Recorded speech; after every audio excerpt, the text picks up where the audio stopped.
அனைத்துலக ஆன்மீக அன்பர்களுக்கு அடியேனின் வணக்கம். அடியேன் உங்கள் ஜோதிட சேவகன் புருஷோத்தமன். எல்லோரும் எப்படி இருக்கீங்க? ரொம்ப நாள் கழிச்சு நம்ம மீட் பண்ணுறோம், சரிங்களா? எல்லோரும் இப்போ என்ன பார்த்தீங்கன்னா, யூடியூப்பில் நிறைய யூடியூப் சேனல்ஸில் பார்த்தீங்கன்னா உங்களுக்கு வந்து ஜோதிட பலன் நிறைய பேர் சொல்லிட்டு இருக்காங்க. அடியேன் உங்களுக்கு என்ன தகவல் இன்றைக்கி நம்ம சொல்ல போகிறோம் அப்படின்னு பார்த்தோன்னா, வருகின்ற ஆடி மாதம், சரிங்களா? ஆடி மாதம் எல்லாருக்கும் எப்படி இருக்குது அப்படின்ற விஷயத்தை பற்றி தான் இன்றைக்கி நம்ம பகிர்ந்துக்க போகிறோம்.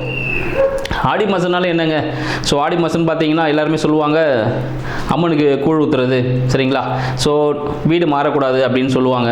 அப்புறம் நிறைய நோய் நொடிகள்லாம் வரும்னு சொல்லுவாங்க. எல்லா இடத்துல பார்த்தீங்கன்னா அக்னி சட்டி எடுக்கிறது, சரிங்களா? இது மாதிரி விஷயங்கள் தான் வந்து ரொம்ப பிரபலமாகவே இருக்கும். இந்த காலகட்டத்தில் பார்த்தீங்கன்னா நம்ம யாருமே வந்து பார்த்தீங்கன்னா ஒரு சுபமான நிகழ்ச்சிக்கு எதுவும் செய்ய மாட்டாங்க, சரிங்களா? எல்லாமே பார்த்தீங்கன்னா கடவுள் சார்ந்த ஒரு நிகழ்ச்சியாகவே இது நம்ம போய்கிட்டு இருப்போம்.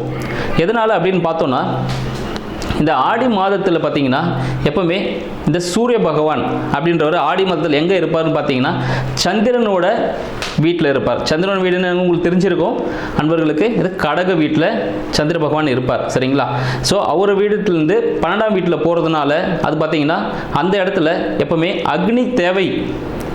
எப்பவுமே ஒரு இடத்துல பார்த்தீங்கன்னா எந்த பொருள் தேவையோ, இன்கேஸ் ஒருத்தருக்கு உடம்பு சரியில்லைன்னு வச்சுக்கோங்களேன், என்ன பண்ணுவோம், மருத்துவர் போயிட்டு என்ன விட்டமின் கம்மியாக இருக்குது, சரிங்களா, எந்த உடம்புல எங்கே பாதிப்பு இருக்குன்னு சொல்லிட்டு அதுக்கான ஒரு மெடிசன் எடுப்போம் பாருங்கள். அதுபோல் அந்த ஆடி மாதத்தில் சூரிய வெப்பம் பார்த்தீங்கன்னா குறைவாக இருக்கும், சரிங்களா? எல்லாருக்குமே இது வந்து மேஷராசிக்காரருக்கு தான் இருக்குமா அப்படின்னு பார்த்தீங்கன்னா இல்லை, சரிங்களா? இந்த உலகத்தில் பிறந்த எல்லாருக்குமே பார்த்தீங்கன்னா அந்தந்த இடத்துக்கு ஏற்ற மாதிரி பார்த்தீங்கன்னா அவங்களுக்கு வந்து சில விட்டமின்ஸ், சில மினரல்ஸ்லாம் வந்து கம்மியாக இருக்கும். ஸோ சில விஷயங்கள் வந்து பஞ்சபூத சக்திகள் வந்து கம்மியாக இருக்கும் போது அதை நம்ம டெவலப் பண்ணிக்கணும். இதனால் வந்து வழியாக பிற்காலத்தில் ஆக்சுவலி கொண்டு வந்தது பார்த்தீங்கன்னா ஒருத்தராக எடுத்துகிட்டு வந்தாங்க. முற்காலத்துலலாம் பார்த்தீங்கன்னா இந்த ஆடி மாதத்தில் தீச்சட்டி எடுக்கிறது அது எல்லாமே கொண்டு வந்திருந்தாங்க. ஆக்சுவலி உங்களுக்கு சின்ன ஒரு கதை சொல்லணும். இந்த தீச்சட்டி எடுக்கிறது அப்படின்னு பார்த்தீங்கன்னா எங்கேருந்து வந்தது அப்படின்னு பார்த்தோன்னா, முற்காலத்தில் இந்த பழங்காலம் இருக்குது பாருங்கள், அந்த டைம்லலாம் ராஜாவை தவிர மற்றவங்க வீட்டிலலாம் நெருப்புன்றது வச்சுக்கக்கூடாது அப்படின்னு ஒரு ரூல் இருக்குது. இப்போ எப்படி நம்ம சில கன்லாம் வச்சுக்கக்கூடாதுன்னு சொல்கிறாங்க பார்த்தீங்களா, அது மாதிரி சில விஷயங்கள்லாம் இருந்தது. அந்த நேரத்தில் என்ன பண்ணுவாங்க பார்த்தீங்கன்னா, அரசர்கிட்ட தான் அந்த நெருப்புன்றது பார்த்தீங்கன்னா அரசர்கிட்ட தான் இருக்கும், பொதுமக்கள்கிட்ட இருக்கக்கூடாதுன்னு வச்சுருப்பாங்க. எதனாலனா இது திடீர்னு பிடிக்காதவங்க யாராவது என்ன பண்ணுவாங்க, அந்த நெருப்பு கொண்டு அந்த அரச மாளிகையோ இல்லை அவங்களுக்கு சம்மந்தமான இடத்துல எல்லாம் நெருப்பு வச்சு அதை அடிச்சிடுவாங்க. அப்படின்றதுனால நெருப்பு பொதுமக்கள் கூட இருக்கக்கூடாது அப்படின்னு சொல்லிட்டு. அப்போ அவங்க வீட்டில் சமைக்கலையா அப்படின்னு நீங்கள் ஒரு கேள்வி கேட்டிருக்கலாம். அதுவும் எனக்கு புரியுது. அது என்னென்னு பார்த்தீங்கன்னா, எப்பவுமே இந்த மக்கள் வந்து பார்த்தீங்கன்னா உழைப்பாங்க பாருங்கள். அவங்க உழைச்சி முடிச்சுட்டு ஈவினிங் ஒரு 6 மணிக்கு, இப்போ நம்மலாம் நைட்டு 10 மணிக்கெலாம் சாப்பிட்டுட்டு இருக்கோம். ஆனால் பொதுவாகவே மக்கள் உழைக்கும் வர்க்கம், சரிங்களா, நம்ம விவசாயிகள்லாம் எப்படி சாப்பிட்றோம் பார்த்தீங்கன்னா ஒரு 6 மணிக்கு ஒரு 7 மணிக்கெலாம் படுத்துருவாங்க. அப்போ இந்த 6 மணிக்கு என்ன பண்ணுவாங்க, இந்த ஒரு இடத்துல பார்த்தீங்கன்னா ஊருக்கு ஒதுக்குப்புறமாக ஒரு நெருப்பு மட்டும் மூட்டிட்டு, சரிங்களா, அது 24 மணி நேரமும் அணையாமல் பாதுகாக்கிறதுக்கு 2 காவலாளியும் போட்டு வச்சுருப்பாங்களாம்.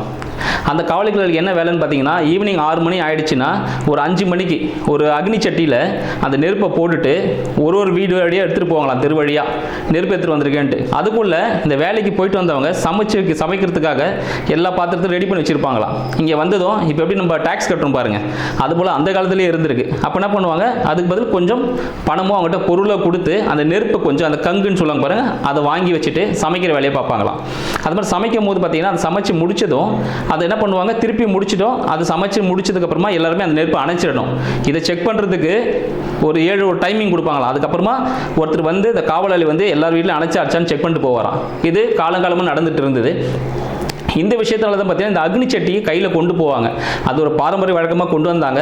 அப்புறம் சில காலம் கழி என்ன ஆச்சுன்னு பார்த்தீங்கன்னா, அரசர் வந்து கொஞ்சம் டெவலப் ஆகிட்டோம் பார்த்தீங்களா, நம்ம அதுபோல் டெவலப் ஆகும்போது ஒவ்வொருத்தரும் வச்சுக்கலாம் அப்படின்னு சொல்லியிருந்தாங்க. ஆனால் நம்மள பாரம்பரிய மக்கள் இந்த அக்னி சட்டியை கையில் கொண்டு போயிருந்தாங்க பாருங்கள், அதை அம்மனுக்கு தான் படைப்பாங்க, சரிங்களா? அது அம்மன் கோவில் வெளியே தான் வந்து அந்த 24 மணி நேரமும் அந்த அக்னி சட்டி எரிஞ்சிக்கிட்டே இருக்குமா எப்பவுமே, அதை அணையக்கூடாதுன்றதுக்காக. அதை பாரம்பரியமாக இப்போ கொண்டு வந்து எல்லா அம்மன் கோவில்லையும் இந்த அக்னி சட்டி ஏந்துறது அப்படின்ற ஒரு விஷயம் வந்திருக்கு. அடுத்து நம்ம என்ன பார்க்க போகிறோம், யாருக்காக பார்க்க போகிறோம், எந்த அன்பர்களுக்காக அப்படின்னு பார்த்தீங்கன்னா உங்களுக்கு எல்லாமே தெரிஞ்சிருக்கும். துலாம். அடுத்து நம்ம விருச்சிக ராசி அன்பர்களுக்காக இந்த நிகழ்வை நம்ம பதிவுப்படும். ஸோ விருச்சிக ராசிக்காரர்களுக்கு எப்படி இருக்க போது இந்த ஆடி மாத பலன்கள் அப்படின்னு பார்த்தோன்னா, இந்த விருச்சிக ராசிக்கு உரிய அதிபதி செவ்வாய் பகவான் பார்த்தீங்கன்னா இந்த ஆடி மாதத்தில் சிம்மத்தில் இருக்காருங்க, சரிங்களா?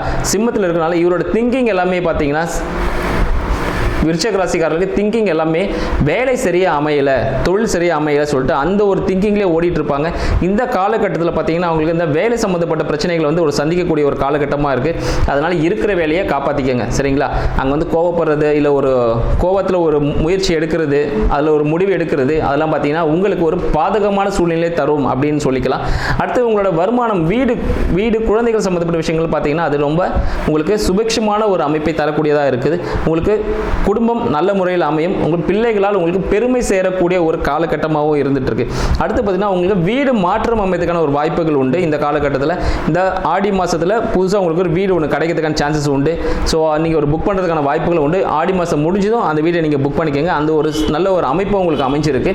அடுத்து பார்த்தீங்கன்னா உங்களுக்கு வந்து நெக்ஸ்ட் ஏதாவது பார்த்தீங்கன்னா இப்போ தொழில் தொடங்கலாம் அப்படின்னு பார்த்தீங்கன்னா, தொழில் தொடங்கணும்னு பார்த்தீங்கன்னா ஏதாவது கவர்மெண்ட் ரிலேட்டட், சரிங்களா, ஒரு டெண்டர் எடுத்து பண்ணக்கூடிய ஒரு விஷயமா இருந்தால், ஒரு கமிஷன் வாங்கக்கூடிய ஒரு விஷயமா இருந்தால் அதுக்கு வந்து நல்ல ஒரு சிறப்பான அமைப்பை கொடுக்கும் அப்படின்னு சொல்லிட்டு. ஆனால் பட் அது கவர்மெண்ட் ரிலேட்டடாக இருந்தால் ஈஸியாக உங்களுக்கு கிடைக்கக்கூடிய ஒரு வாய்ப்புகள் உண்டு. யாரெல்லாம் கவர்மெண்ட் ரிலேட்டடாக நீங்கள் ட்ரை பண்ணிட்டு இருக்கீங்களோ அவங்களாம் ஈஸியாக நல்ல ஒரு சான்சஸ் இது கொடுக்கும் அப்படின்னே சொல்லலாம். அடுத்து பார்த்தீங்கன்னா உங்களோட லாபகரமான விஷயங்கள், சரிங்களா, யாரும் அண்ணன், சரிங்களா, அண்ணன் கூப்பிடக்கூடிய ஒரு உறவு முறை கூட, சரிங்களா, ஒரு சின்ன மனஸ்தாபம் ஏற்படக்கூடிய ஒரு வாய்ப்புகள் இருக்குது. பட் அந்த மனஸ்தாபம் ஏற்பட்டால் என்ன ஆகும் இந்த விருச்சிக ராசிக்காரர்களுக்குன்னு பார்த்தீங்கன்னா அவங்களுக்கு நஷ்டமே ஏற்படும், சரிங்களா? இன்கேஸ் ஒரு விருச்சிக ராசிக்காரர் இருக்காரு, அவர் அண்ணன் கூட சண்டை போட்டாருன்னா அண்ணன் கொடுக்கலாம்னு நினச்சிருப்பாரு, ஏதாவது ஒரு அமௌண்ட்டு ஏதாவது ஒரு விஷயம் செய்யலாம்னு நினச்சிருப்பாரு, அது செய்யாமல் தடுத்துருவார், சரிங்களா? அல்ல அண்ணன்ற முறையில் இருக்கிறவங்கள நம்ம அண்ணான்னு கூப்பிடுறவங்களையும், சரிங்களா, அந்த விருச்சிக ராசிக்காரர்கள் இந்த ஆடி மாதத்தில் ரொம்ப சிறப்பாக அவங்க ரொம்ப மகிழ்ச்சியாக பார்த்துக்கிட்டிங்கன்னா உங்களுக்கு எல்லாமே சக்ஸஸ் கொடுக்க ஆரம்பிச்சிடும். உங்களோட தொழிலே கூட பார்த்தீங்கன்னா ஒரு நல்ல வருமானம் தரக்கூடிய ஒரு நல்ல ஒரு சேலரி, சரிங்களா, ஒரு ஐடி கம்பெனியில் நல்ல ஒரு சேலரி கிடைக்கக்கூடிய ஒரு அமைப்பாக இருக்குது. கண்டிப்பாக இந்த ஆடி மாதத்தில் விருச்சிக ராசிக்காரர்கள் டெண்டர் எடுக்கிறது கமிஷன் பேஸ் பண்ணி, சரிங்களா, இல்லை கமிஷன் ரிலேட்டடான விஷயம். ஸோ இது மாதிரியான விஷயங்களை கண்டிப்பாக பயன்படுத்துங்க. இந்த ஆடி மாதத்தை உபயோகமுள்ளதாக மாற்றுங்க. நன்றி, வணக்கம்.